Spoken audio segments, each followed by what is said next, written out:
Hey everyone, Scott here to discuss Terminator Salvation, starring Christian Bale, Sam Worthington, Anton Yelchin, Moon Bloodgood, Bryce Dallas Howard, Common, Jane Alexander, and Helena Bonham Carter, and directed by McG.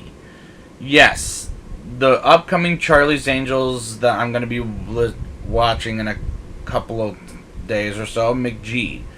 So before I get into this movie, I just want to say how excited I was. But after Terminator 3 just pissed all of it away. We'll see how bad this one is. Let's just get into it. We start off before Judgment Day with Marcus Wright, played by Sam Worthington, whom I'll review pretty soon in this movie.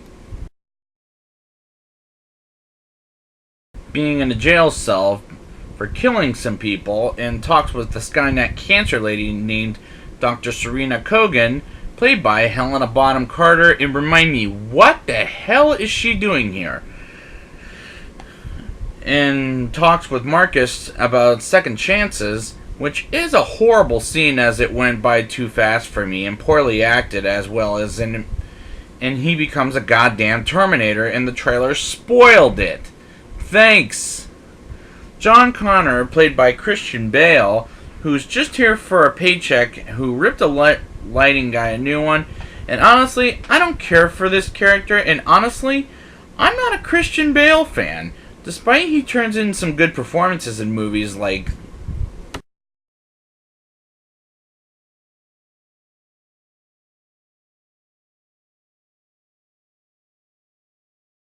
but here, he screams in every scene and it bugs the living hell out of me.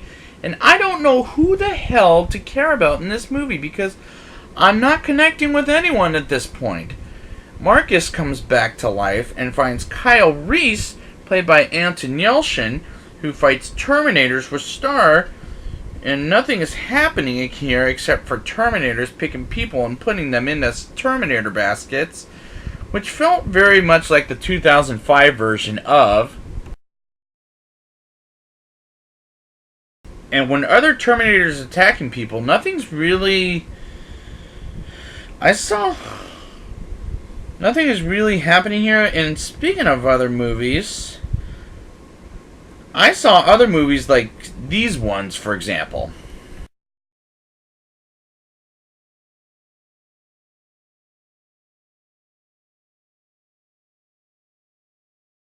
And somewhat Terminator, but not by much. And out of any of the movies I've reviewed, this is the most copyrighted movie I've ever seen.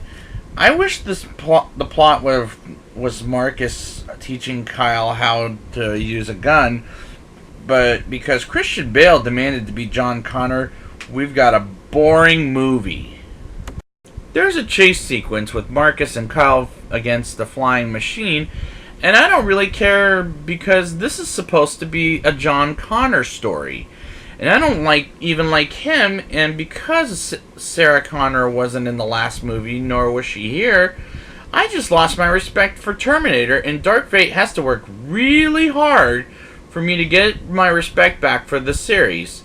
Marcus, Kyle, and Star try to get some fuel, and I brought up the Terminator pickup, or that felt very War of the Worlds, the 2005 version. That wasn't really exciting me at all, which was my biggest problem. And this movie is not very exciting. A bit exciting as it kidnaps Star and Kyle. And you know what? I don't care because this movie is so damn loud. It's almost like Michael Bay made this movie. After Kyle and Star are taken away, Marcus meets Blair Williams, played by Moon Bloodgood, and she takes him to her base to talk with John Connor, which is a 2-day walk, and this movie is slowing way the hell down until it reveals Marcus is a goddamn Terminator, and the trailer already spoiled that half to death.